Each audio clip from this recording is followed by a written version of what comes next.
professionals, SeriesFest is the premier place to be. It's really important in every industry to have community. This is where it begins here at SeriesFest. I think Hollywood is changing, but not fast enough. We need the gatekeepers to open the door, and SeriesFest, they're blasting the doors open.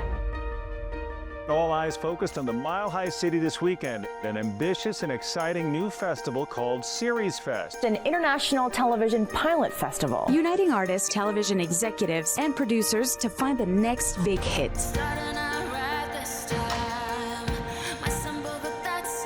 Finally, there's an independent avenue for people who want to just go into the TV business.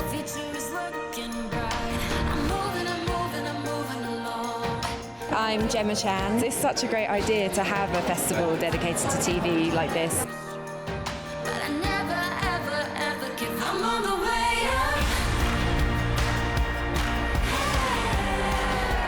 First, we're going to kick it off with our third annual Pitch-a-thon. I love that you have pitch sessions here because that is the one thing they don't teach you in film school, they don't teach you in college, and it turns out to be probably the most important function of creating a show and getting it on the air. One of the reasons why we're here is to remind the filmmakers that are here that they have an impact, that they make a difference. I'm going to learn probably more than anybody else. So it's great to be here at SeriesFest.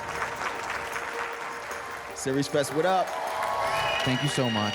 It says Steve Carell on it, but we can build a marketplace here, a place like SeriesFest, the way that Sundance did in the early 90s with independent film. I'm excited to be here as an artist performing tonight at the kickoff of SeriesFest. I'm on the way up. I'm on the way up. This is the best audience to come out to in the entire world. It is technically day 2 of SeriesFest. Who went up to Red Rocks last night? It's so beautiful, you guys. Some of my favorite memories are up at Red Rocks, especially from SeriesFest. Nice to meet you. I'm Claire Taylor. I'm the Chief Programming Officer here at SeriesFest. And welcome to the first official panel here at the C Film Center. Turn the mic on! Oh, turn the mic on!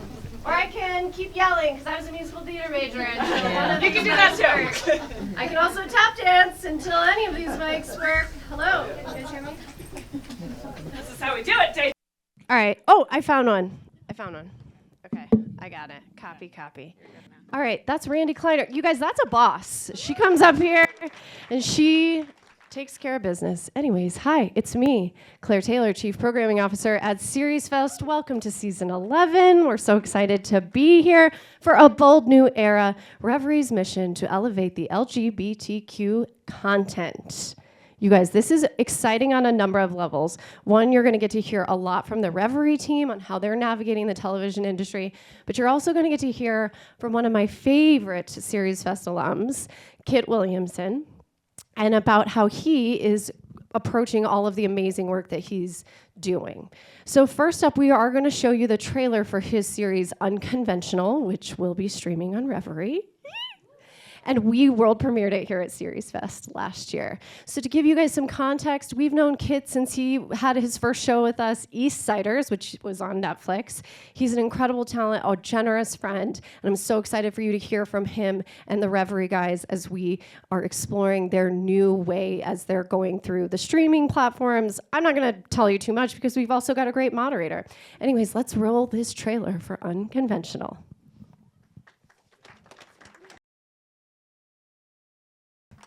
All right.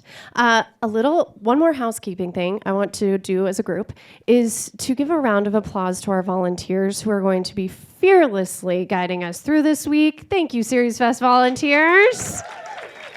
And also thank you to Bonfils Stanton Foundation for sponsoring this panel. Okay, let's get to the main event. Please join me in welcoming the absolutely wonderful Jeff Conway, senior contributor at Forbes Hollywood and Entertainment.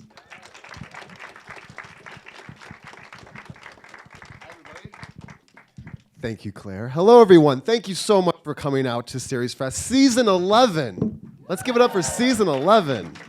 We have an awesome panel today. I'm going to introduce our panelists. The first one is Damian Pelliccione. Made sure I spelled that out for him. Co-founder and CEO of Revry. Please give it up for Damian. Chris Rodriguez, co-founder and CCO of Revry. And Kit Williamson, star, writer, showrunner of Unconventional and Eastsiders, as well as Go Team Entertainment.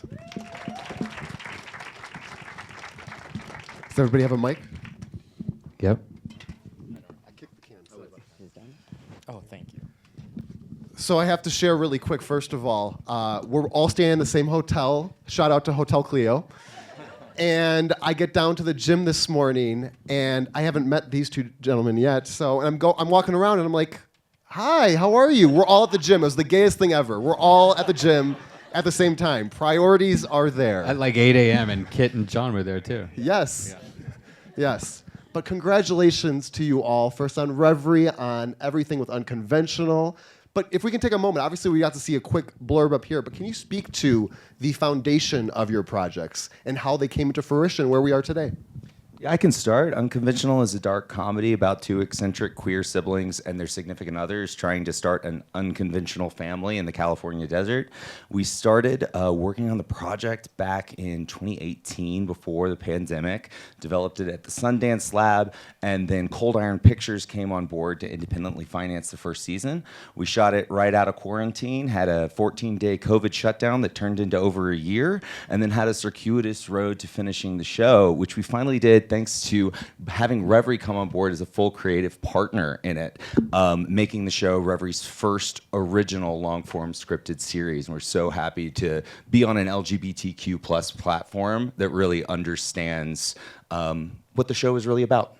I love that. How about for Revry? I know you started in 2015, am I right? Yeah, wow, that's crazy. In many ways, it feels like we're really kind of coming into our own. In no small part thanks to Kit and your amazing project. Revry started as a passion project for us. At the time, this was 10 years ago, it was before the streaming wars, and we really wanted to create a platform that was for and by our community, but also something that entertained, reflected the broad swath of the LGBTQ community, which is more than one gender, orientation. We really believe the thing that powered us forward was this belief that queer is a culture. And we really were from the very beginning trying to put out the notion of queer joy. So it's in our mission, actually, and even today, like everything that we do from a vendor perspective, from a creator perspective, employee perspective, we always try to come from that mission of queer joy. And Chris and I are only two of the co-founders. The other two equal co-founders, Aaliyah J. Daniels and LaShawn McGee. So we are actually 75% people of color founded, 50% women of color founded. I am neurodivergent, an immigrant from Canada, and I identify as non-binary. But between the four of us, we are actually a certified minority-owned and operated streaming network, one of the few that have now reached scale with over 8 million monthly active viewers. That's amazing. Congratulations. That's super exciting. So we're here to talk about LGBTQ plus content. We got to see up there, there's throuple talk sometimes, there's baby making wants. It's very real, authentic LGBTQ plus storytelling, which I love. But how do you balance, for all of you, how do you balance being authentic and true to our community, but also knowing that this is still a business at the end of the day and you want to still get even heterosexual community to come in? Yeah, I mean, I can jump in here because like I was mentioning, the 8 million monthly active viewers are not necessarily all LGBTQ. Revry is a free streaming platform, meaning that there's no subscription, no barrier. You can just start watching. How we monetize is you have to watch our ads. And we have great advertisers, big brands like L'Oreal and McDonald's and Lexus and huge companies that understand the value of a $1.7 trillion a year disposable income. That is the value of how much queer people in America spend a year. We're the third largest consumer group. First is white, second is Hispanic, third is LGBTQ. So that is an affluent group that doesn't matter what industry you're in, entertainment or otherwise, you need to be marketing or understanding or tapping.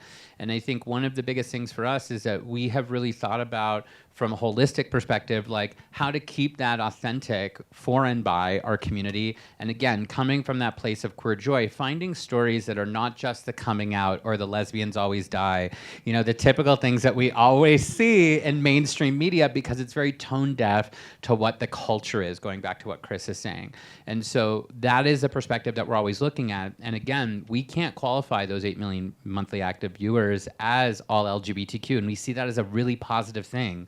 Samsung and TCL and Vizio, all the places you find our network, don't exclusively sell TVs to queer people.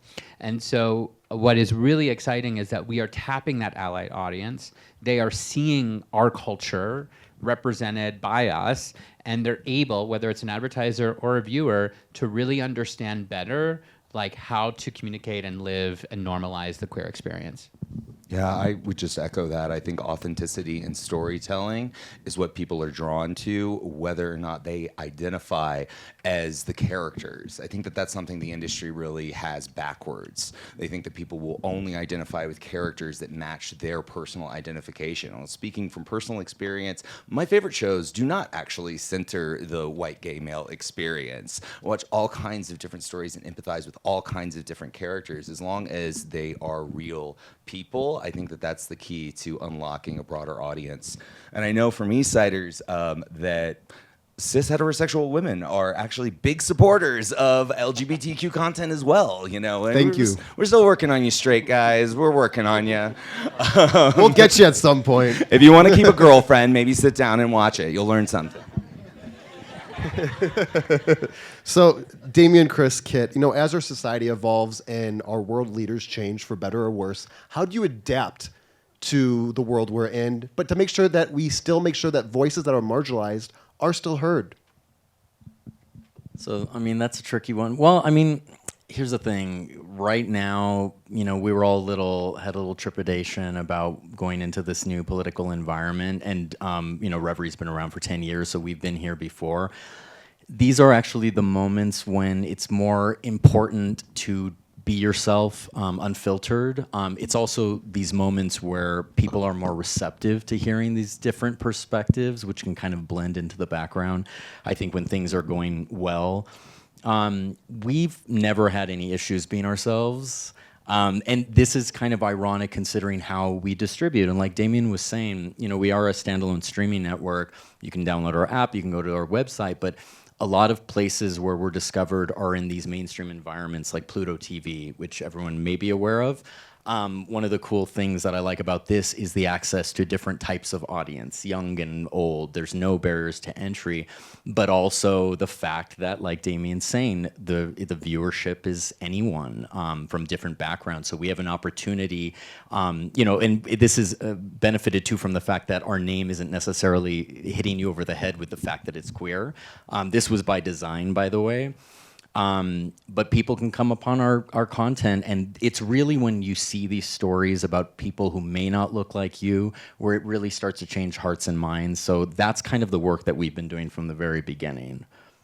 I love that. Yeah, I mean, thinking about it from just a storytelling and creator perspective, living through the last Trump administration, we saw a huge groundswell of support for stories that centered marginalized communities. And I think that there's a trepidation and, quite frankly, some cowardice that's happening right now in the entertainment industry and with major corporations. Look at Target. Look at the various other companies that have stepped away from DEI initiatives, which is just basically a code speak for go fuck yourself. And we had a really robust conversation about this last year at SeriesFest, trying to broadcast, well, what's the future going to look like in a post Dylan Mulvaney drinking a Bud Light and making conservatives lose their minds world. And while the backlash is real and ongoing, I think it's up to us to continue forging ahead and not quiet down and not silence or censor ourselves and not succumb to art for the sake of respectability is never going to be very interesting. So I think as long as you lead with authenticity, thank you.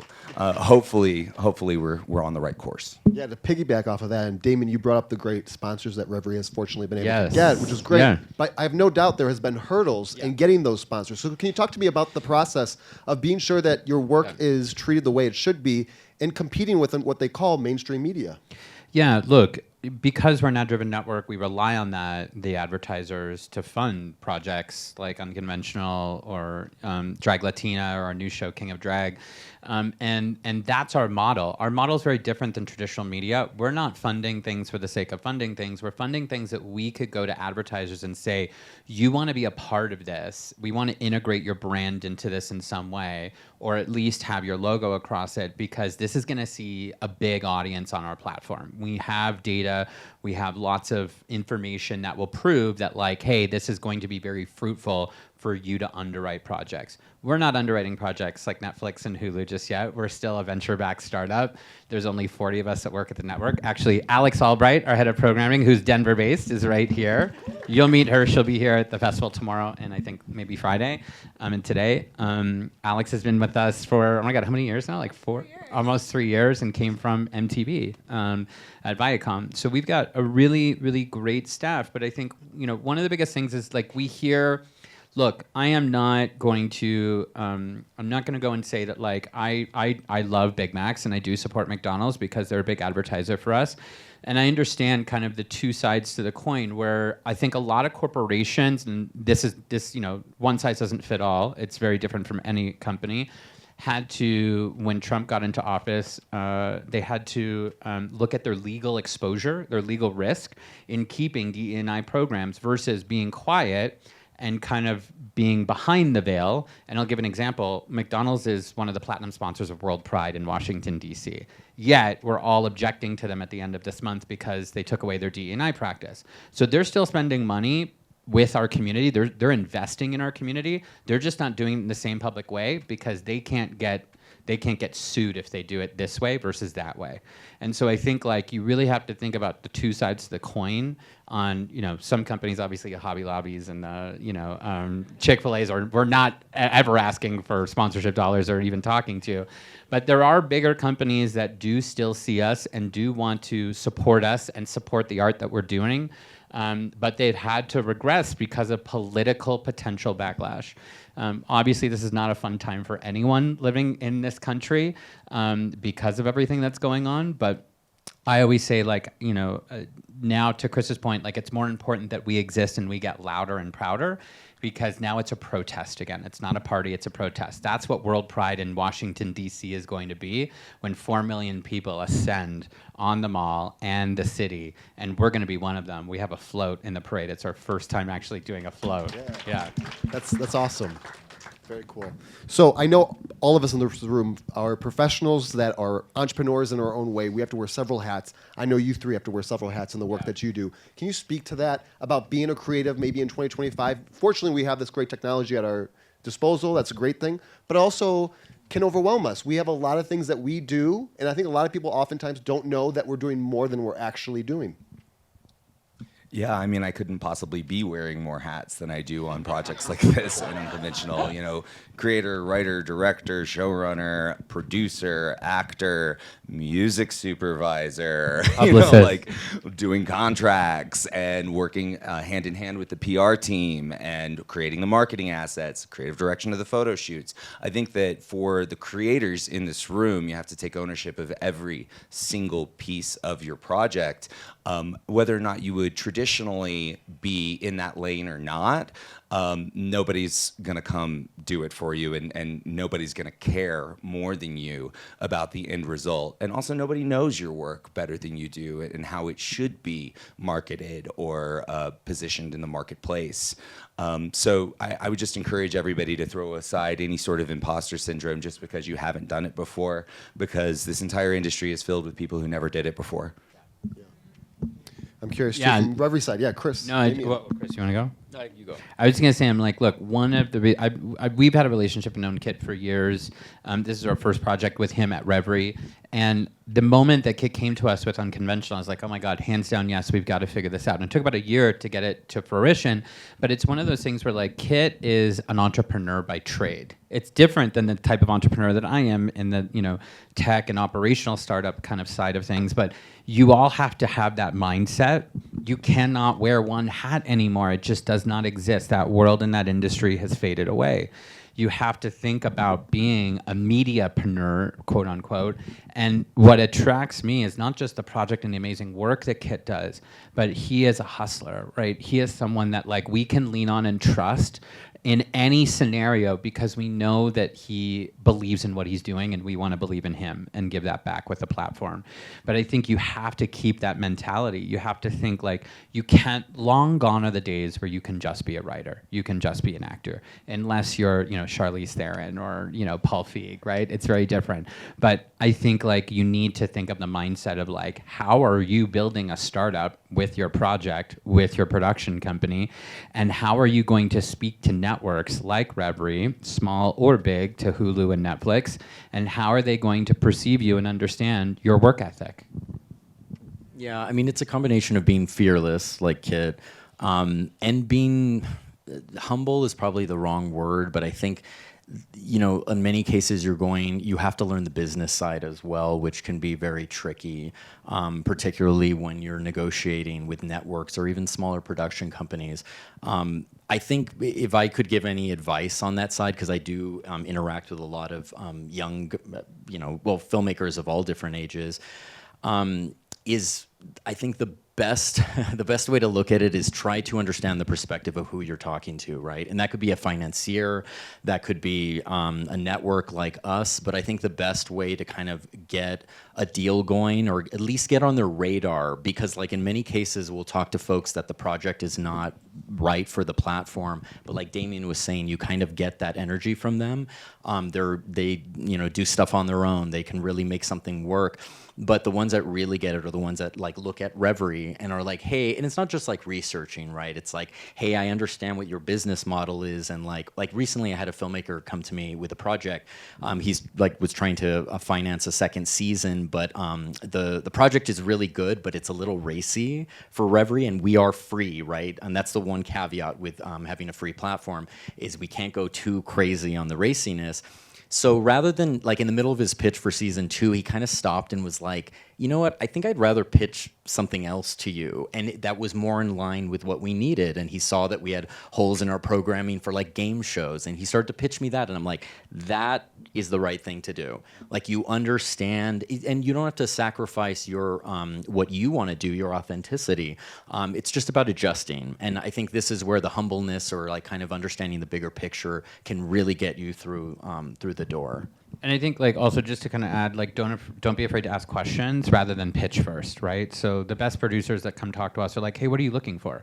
Or when is your pitch cycle, right? Like, we're not taking pitches right now until the summer. And when we take them in the summer, it's for 2026 and 2027. We're done for the year. We're slated. We do everything a year in advance. That's our calendar, right? So that's not the same calendar for everybody else, but it is for the way that our business works. Also, to Chris's point, because we're a free-to-consumer platform, there is no subscription, no credit card required. You just turn it on to watch. We have to be for all audiences, meaning we don't go past a TV PG-13 or 14 rating, right? Even Unconventional, the one that you see that's free, is the edited version for television. We do have a subscription service. I shouldn't totally poo-poo subscription. We do have it, but I always say it's like the person who is a super fan that buys a T-shirt and wants to watch without advertising. And so we have a small audience of subscribers that continues to grow who wants to watch the unrated version of Unconventional because they really enjoyed the free version and they want to see bleeps and blurs. No bleeps and blurs. They want to see more of Kit's backside. You know what I mean? Like, and the uncensored breastplate of Willem, the drag queen, because even that had to get blurred out to be TV 14. Yeah. That was like my favorite, and Willem was such a good sport on that. But so but understanding before you come to pitch us that is the way our business works, or that our model that we look for first is, hey, how could we bring in advertisers? Is this an advertiser-friendly project, right? Because we're talking to everybody. We have everyone from Nike to Discover Card to Elf to McDonald's to like L'Oreal. We have so many different brands that we work with constantly that are literally funding. We pass through almost 100% of the funding that we get to the filmmaker to create the project. And what is our budget ranges, right? Our average budget's between 250 to 500,000. We're not up to the million. Hopefully next year that's what our goal is to get to, our first $1 million project. But we're not doing $2-3 million projects, like a Netflix independent is. So understanding kind of like what the restrictions are for the platform and the audience that we're speaking to. That's another thing too. Is this is a little trick that I play sometimes with people who are pitching us. What's your favorite Revry show? You'd be surprised how many times people say, I haven't watched anything on Revry. Why are you sitting in front of me and pitching me a project that you want me to underwrite when you don't even know what our content is or our audience is? That is like one big turnoff for me. So, what is the target audience for us? It's millennial and Gen Z. It's people under the age of 45. That's almost 85% of our audience. So understanding that before you go in, doing your research and development and not just blindly pitching anything is really important. I think this is all such incredibly valuable advice, and remembering from a creator's perspective that a pitch is a presentation, but it's also a conversation, right? And sometimes that conversation happens with a general meeting prior to a pitch, and sometimes that conversation happens with yourself and the information that you can find on the internet. But don't be afraid to ask questions. Definitely do your research, and then have that kind of fluidity and flexibility to tailor what you're doing to the specific people that you're pitching. I'm leading a Vanguard workshop with Canva on pitching later on this SeriesFest. I hope you all will join us for that because you can also make a really cool pitch deck. And actually, and for people who are going to be pitching, I think Alex tomorrow, right? Yeah, she's taking pitches tomorrow. Awesome. So Chris, Damian, you guys spoke very highly about Kit and coming out with unconventional. I'd like to reverse that for a moment because I know a lot of times we don't have these heart-to-heart moments. So I want to say, Kit, what does it mean? I know you shopped this around for a while, unconventional, and then you found Revry. So what does it mean to have found a home that supports you and vice versa? It's incredibly meaningful, and I think it's been the perfect home for the show. We couldn't ask for better partners, both in terms of the rollout, the press and marketing support, and like I was alluding to earlier, just understanding the show and understanding our audience. There's a world in which a show that is misunderstood by its network or its distributor isn't conveyed in the correct light and doesn't find an audience as a result of being marketed in the wrong way. And so being able to, be so collaborative in that way with the entire Revry team and have it be something that everybody at that company understands because we are in pursuit of the same goal. So speaking of LGBTQ plus content, how are we, as a collective, as a world, doing? What's great about storytelling of the LGBTQ plus community right now, and what needs to be improved upon, in your opinion? Chief Content Officer. Here's what I would say is there's actually a lot of really quality queer programming out there. I think the issue that you encounter is that when we're talking about mainstream platforms, the level of reach that most of this queer-centric programming is going to reach is never going to be enough for them. And this is why, to Damian's point about, yes, it was a cliche that lesbians would get killed off and all these things.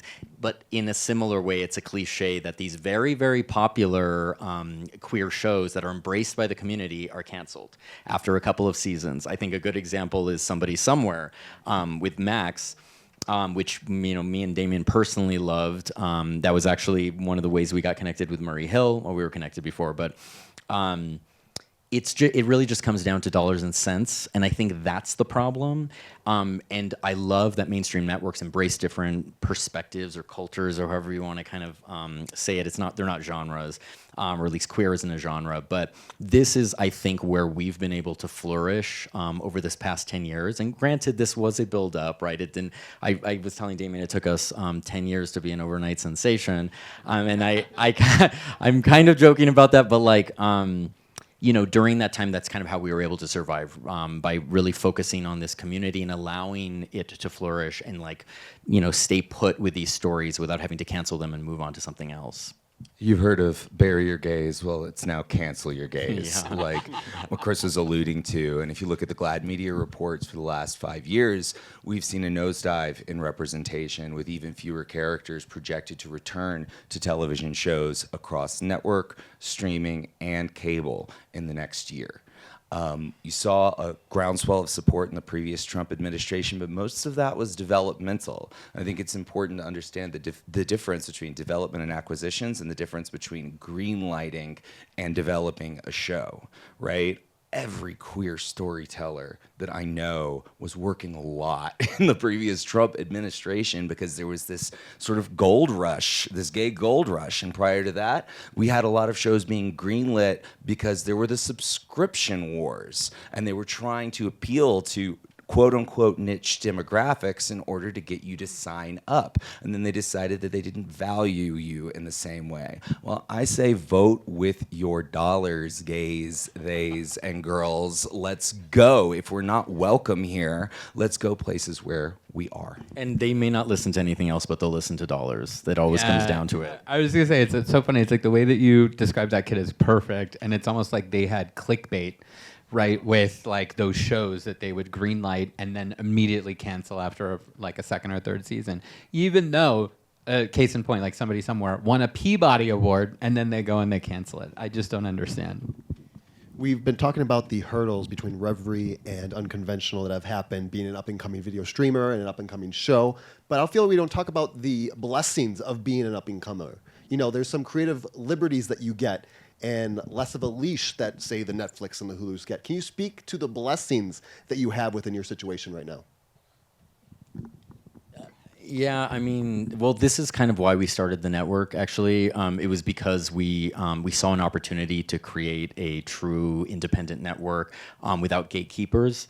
And it was actually, and we've told this story a bunch of times, but it was actually born by the fact that me and Damian are also married, by the way. We're 2 of the 4 co-founders, but we're married. We've been together for 17 years. And we're going to write a novel about working with your partner, and please come and talk to me if you are. Completely different panel. I give you lots of will therapy. Will it be a rom-com or a horror film? We'll see. You have to read it. Yeah. We'll see how the ending goes.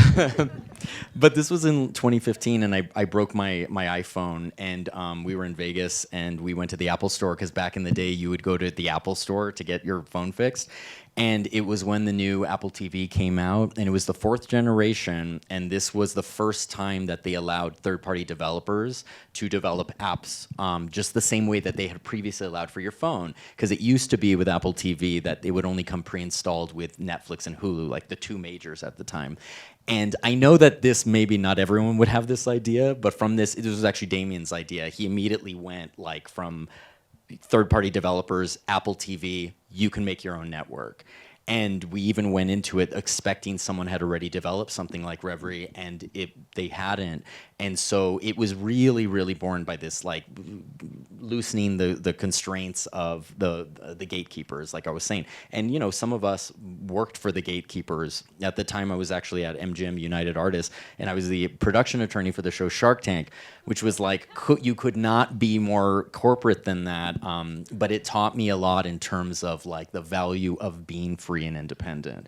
Because, you know, it's like they say, be careful what you wish for. That was like the best job I ever had, but I had no creative freedom, and it was suffocating. So, like, and we all felt the same way. Me and my other 3 co-founders had similar experiences, particularly Aaliyah, who's also an attorney. We actually met in law school. But it really was born by that. And so when we jumped into it, we were able to do it our way. And, you know, and we didn't necessarily know what we were doing at the beginning, which is okay, like, you know, to make those mistakes. But here we are now, so. And also just to say like I love that you said blessings, because I could count so many in making this company. This was definitely a labor of love. Like Chris said, we're celebrating our 10-year anniversary this year. And for the first time, like, you know, in a long time, in a vision of like, and a sea of no's, and, you know, closed doors from investors and closed doors from studios and networks, and just a whole bunch of people who said this will never, never work.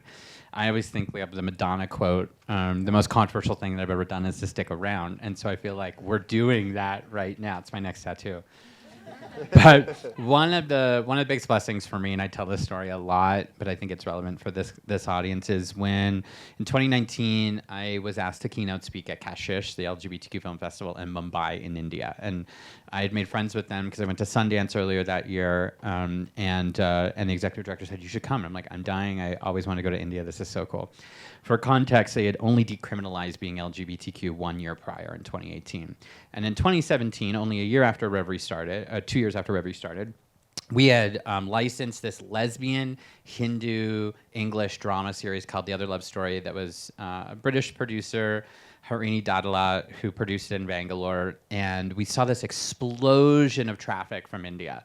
And we could only equate it to the one project because we didn't have anything else in Hindi. And so when I was there at the festival, I wanted to experience the whole thing. So I wanted to experience the culture, and it was really exciting. And I went for the opening night, and it was a very, very moving kind of like ceremony and presentation. And I was asked to go up and be like, "Oh, go plug your pitch. Like, hey, come see me, Friday at 2:00. And after at the reception, I had this lineup of lesbian queer filmmakers who wanted to come and talk to me and like introduce themselves or shake my hand or take a photo. I'm all like, why? Like, I couldn't figure out why are all these queer women wanting, like, I've never been to India. This is day 2 for me. Like, this is so wild. And it wasn't until about the 3rd or 4th woman who said, "You don't know why it's all these women wanting to talk to you." And I'm like, "No, I'm very excited and perplexed." And they're like, "It's because I want to show you something." She pulls out her phone and turns on her Tinder, and it's women who love women is kind of the translation there. And every like image as she was swiping was an image from The Other Love Story.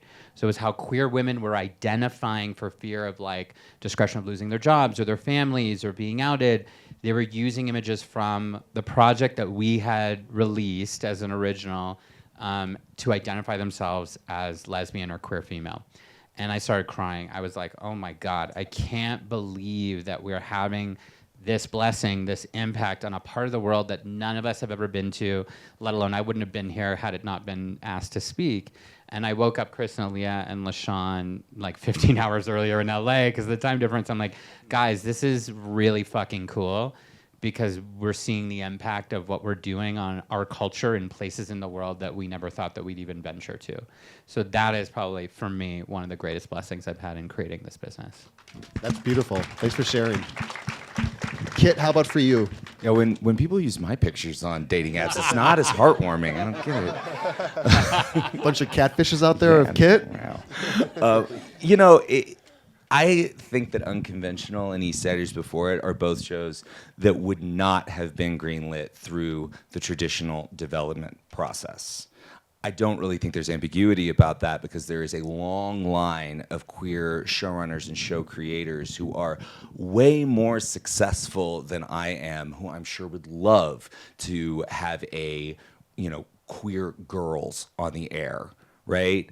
I know that's probably the aspiration of many people in this room to have that sort of character study piece, an ensemble piece like that. And there's a dearth of them on television, right? So I think it is really up to us as individuals to not allow that to deter us and to continue to push forward with stories that we want to see told.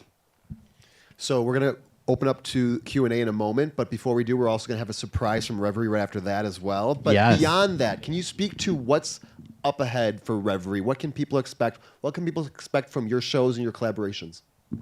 Yeah, well, I mean, Unconventional is killing it right now in the ratings. One of our top shows being watched. Super exciting. Now it's fully available because we were doing weekly releases, so now you can marathon it.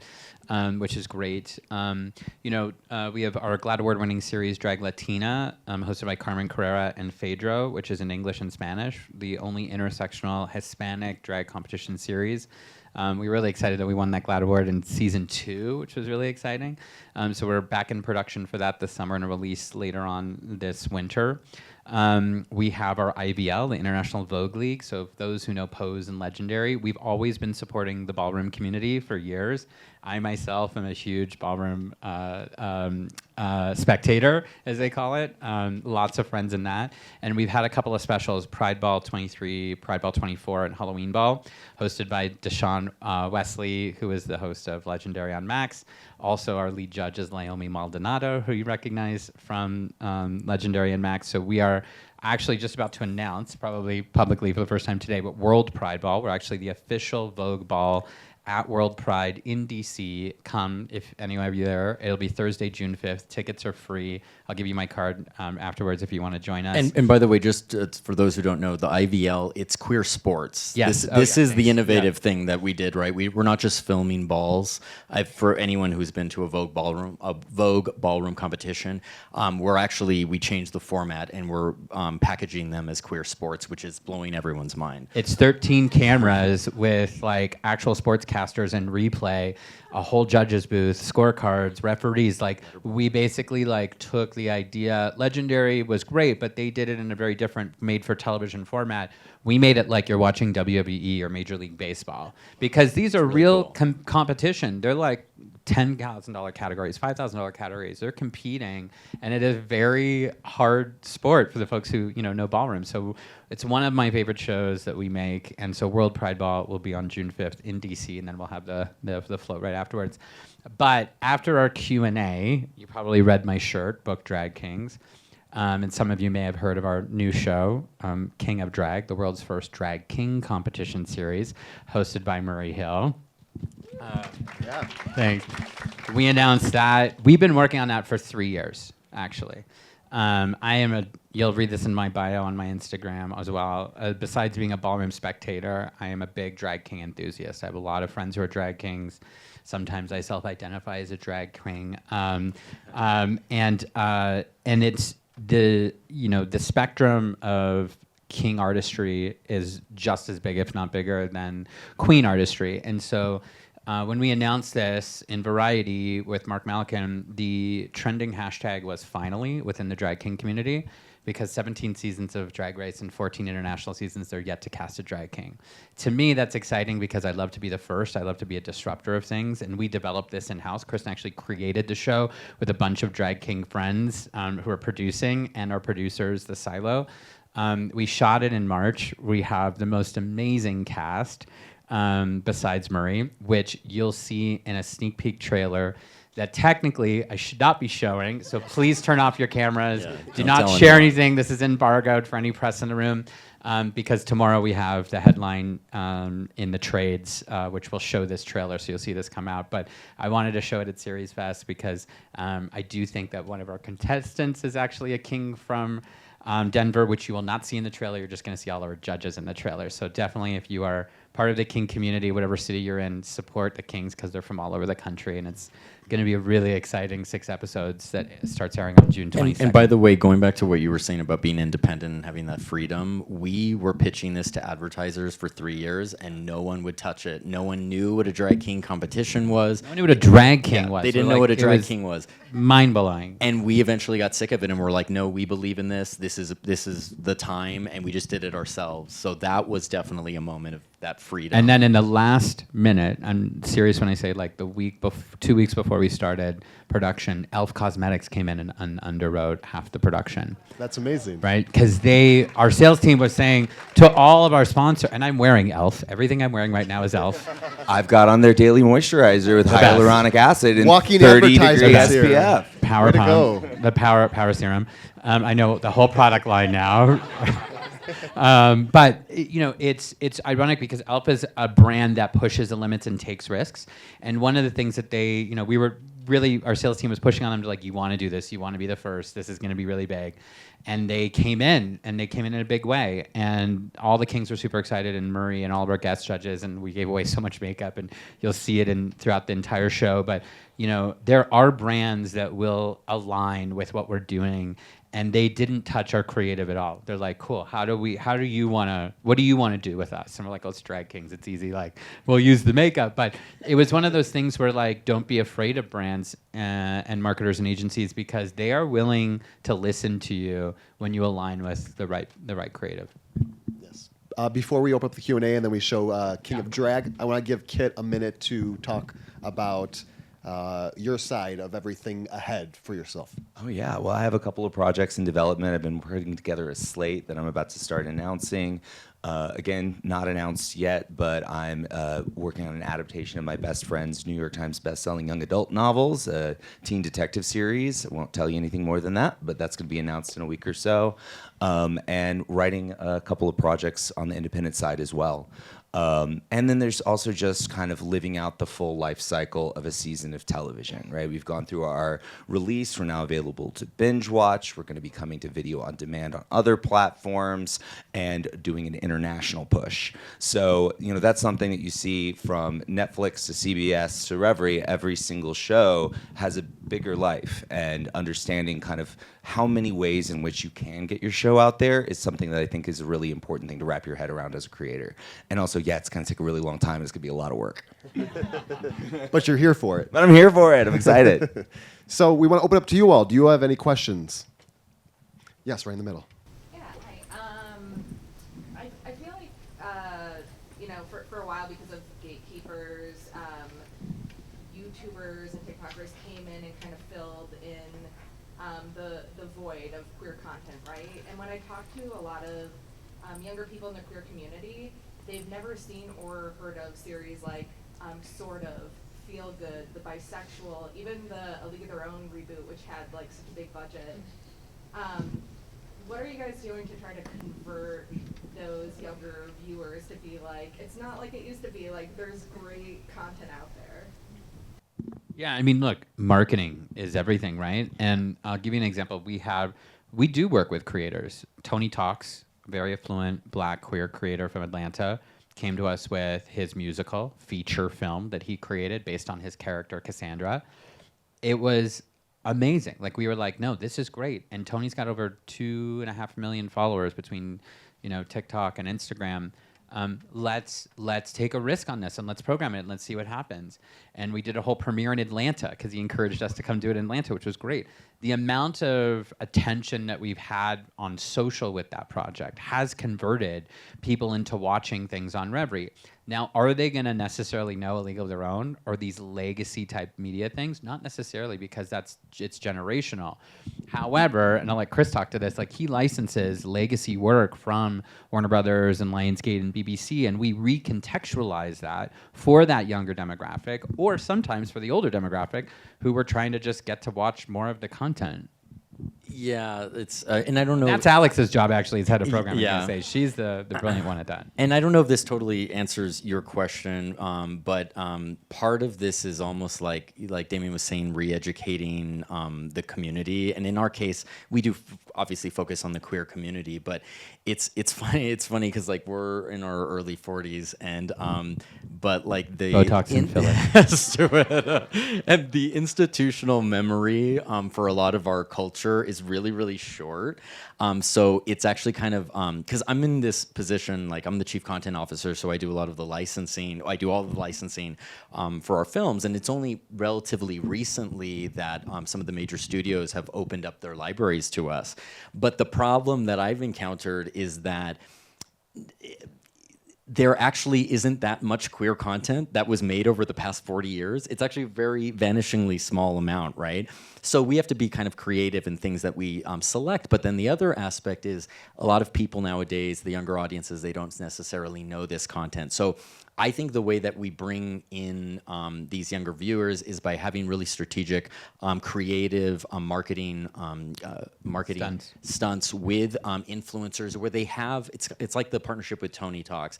You're not just paying some influencer who's dispassionate about whatever it is that you're selling. Number one, it's queer, so that tends to mean more to them. But you work with someone who has something to prove. Like Tony, it was his first movie, so of course he was really out there.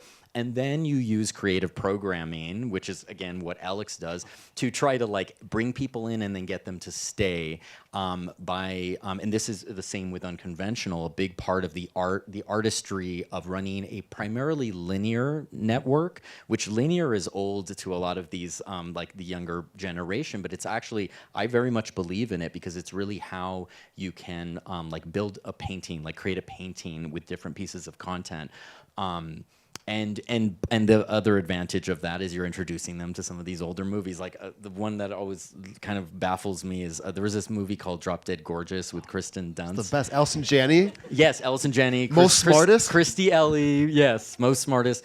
But the thing, so here is the funny thing about that. So I had a friend who was asking, hey, what should we license for Revry? And he's like, oh my God, that's an amazing movie. And I actually didn't grow up on that movie. It was in the early I think it was like 99. 99. Yeah.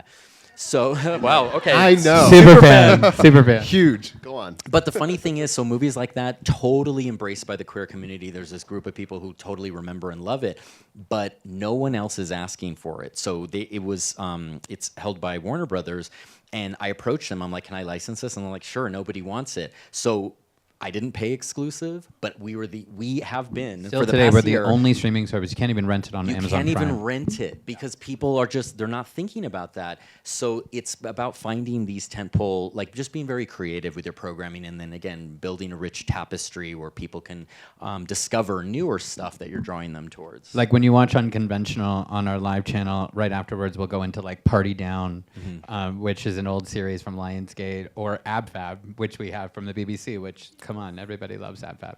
Yeah. So I think we have time for one more question. Instead of being the bad guy, I'm going to have Kit choose, so I'm not going to be the bad guy. Big fan of drag. It finds me wherever I go. I was in San Francisco, and they were having the voting on the Emperor and Empress, and love it. I'm wondering if you guys have any word on if the show, and I'm drawing a blank, but from Manhattan, the show you were just talking about. Somebody Somewhere? Yes. Yeah. Do you hear anything about anyone wanting to bring that back at all? So, I mean, I will tell you, I'm going to give it away, but you're going to see this in the show. We met Bridget and Jeff on the set of King of Drag. We have a mini Somebody Somewhere reunion. Yeah, that's episode 2. So they had a petition at South by this year to petition the network with all the fans to try to bring that back, which we were very much a big supporter of. But as far as I know from all of them that we've talked to, that there is no rumblings yet of any of that. And what I will say that's sometimes even sadder with some of these projects, and I could say this about like Legendary, for instance, because we're really good friends with those producers and a lot of the folks on the show, they can get shelved because the tax write-off is actually more than keeping it on the shelf to pay the revenues and the residuals. That's not happening yet with Somebody Somewhere, but it happened with Legendary. And it's really sad because we don't want to be the clickbait and then the tax write-off. We want these stories to have a home and live for a long time. Now, if I could wave a wand and come up with, the licensing fee for Somebody Somewhere, in a heartbeat, we would have that on our platform. Yeah, we could maybe if we could afford it. But you're talking about subsequent seasons and developing it. Here's what I'll say about that. Usually the structure of these deals are, even if you develop it externally, that you don't own it, right? Like if Warner Brothers financed it, then they own it, and then they can decide what to do with it, and it can suck sometimes.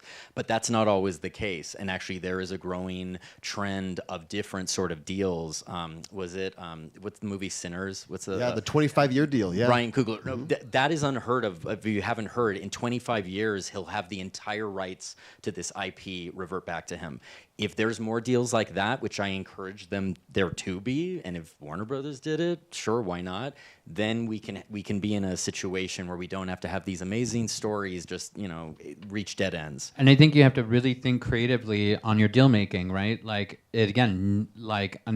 My opinion is, throughout all the rules, throughout everything, the way that film and television has been made before in the past, think creatively on even the business behind the pitch, like they did with this project, that is brilliant. That is so interesting. And maybe that there's a savings on both sides, right? That then creates, again, its own kind of startup element, its own business entity, its own opportunity to thrive for both parties and to be able to have more ownership, but then not spend as much on either side, and not have, give up more of the control for both sides. So I think, even with us, with the stuff that we create, because our cycles are so quick, we haven't been able to figure out how to do scripted. Like Kit had created the project, came to us, and then we licensed it. So it's very different. That's more traditional kind of like indie TV making. But we're trying to figure out how to work with advertisers that underwrite our content, but